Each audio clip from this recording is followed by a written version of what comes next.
Have you ever stopped to wonder how the price you pay for gas or even your morning coffee gets decided months before you actually buy it? Well, we're going to unpack the fascinating story of how a simple financial promise got a massive, world-changing upgrade. This is the story of forwards versus futures. Seriously, think about it. What if you could agree on a price for gas today and know that's exactly what you'll pay in 3 months, no matter what happens? That one simple wish, that desire for certainty, is the key to understanding this entire financial world. Okay, so it all starts with something really old and really simple. It's called a forward contract. But when you boil it all down, it's nothing more than a personal, customized promise made between two people. Right. So there's the textbook definition. But what it really means is it's a private deal. It's just you and someone else, hammering out all the details. What you're buying, how much, when you'll get it, every little thing is custom-made just for you two. Let's make this real. You walk up to a goldsmith and you both agree on a price for gold to be delivered next month. You shake on it, no money changes hands right now. Then, a month from now, you pay that price you agreed on and you get your gold. Doesn't matter if the market price went to the moon in the meantime.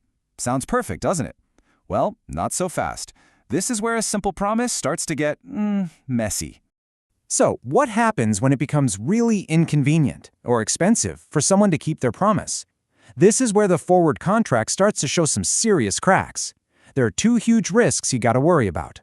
First up, there's counterparty risk. Let's go back to our goldsmith. What if the price of gold skyrockets? What's really stopping him from just ghosting you and selling his gold to someone else for a much bigger profit? That's the risk that the other guy just won't show up. Then there's liquidity risk. This time, what if you need out? Your situation changes, you don't need the gold anymore. Well, too bad, because that deal was tailor-made. You can't just hand it off to someone else. You're stuck. And here is where things get really, really clever. To fix these huge problems, the market came up with a better system. You can think of it as Promise 2.0, a kind of supercharged, publicly traded promise. Say hello to the futures contract. Now this definition is key. There are two genius upgrades here. First, standardized. This is a game changer. It means that instead of every deal being custom, every contract for, say, a barrel of oil is now exactly the same. They become interchangeable, easy to trade. The second upgrade, they're traded on an exchange. This brings in a powerful middleman that stands behind every single deal. And here's the side-by-side, the real aha moment. Forwards are custom, private, and super risky. But futures, they're standardized, public, and secure. The exchange literally steps into the middle, becoming the buyer to every seller and the seller to every buyer. It's brilliant. So, let's see how this fixes everything. Remember being stuck with your deal, that liquidity risk? Well, because the contracts are standardized, you can sell yours to anyone, anytime. Problem solved. And the fear of the other person backing out, that counterparty risk? Gone. The exchange has something called a clearinghouse, which is basically a financial bodyguard. It guarantees every trade. The promise is always kept. Okay, so we know they're safer, we know they're easier to trade. Awesome. But how do you actually make or lose money with them? The logic, believe it or not, is actually pretty straightforward. If you buy a futures contract, or what traders call going long, you're making a bet that the price is going to go up. You've locked in a price today. If the market price rises, you still get to buy at that old, lower price you agreed on. That difference, that's your profit. Now on the flip side, you can sell a future, or go short. This is a bet that the price is going to fall. You're agreeing to sell something in the future at today's high price, even if you don't own it yet.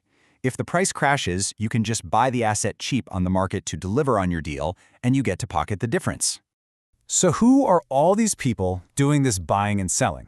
You know, the entire market is really powered by just three main types of players. And what's fascinating is that each one is there for a totally different reason.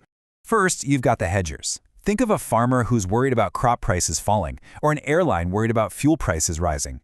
They are not gambling. They use futures as a form of insurance to get rid of their risk. Then you have the speculators. These are the risk takers. They look at the risk the hedger wants to dump and say, I'll take that bet. They're hoping to profit from those price swings. And finally, you've got the arbitrageurs. These are the market's referees.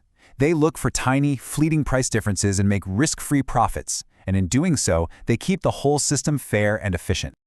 I love this quote because it just nails how this whole ecosystem works together. It really is a perfect relationship. The hedgers need to offload risk, the speculators are happy to take that risk for a potential reward, and the arbitrageurs keep the whole system honest. You need all three for the market to function properly. All right, but why should you actually care about any of this? Well, this is the big so what. This isn't just about numbers on a screen. This system is the reason an airline can sell you a ticket for next summer without having any idea what fuel will actually cost then. It's how your favorite coffee shop can keep its prices stable. This system provides the price stability for everyday things that most of us just take for granted. So, the next time you fill up your car or grab that latte, just remember the incredible system of guaranteed promises that went into setting that price. It all comes back to that one simple idea we started with, being able to lock in a price today for something you'll need tomorrow. So I'll leave you with this question. If you could lock in the future price of anything right now, what would it be?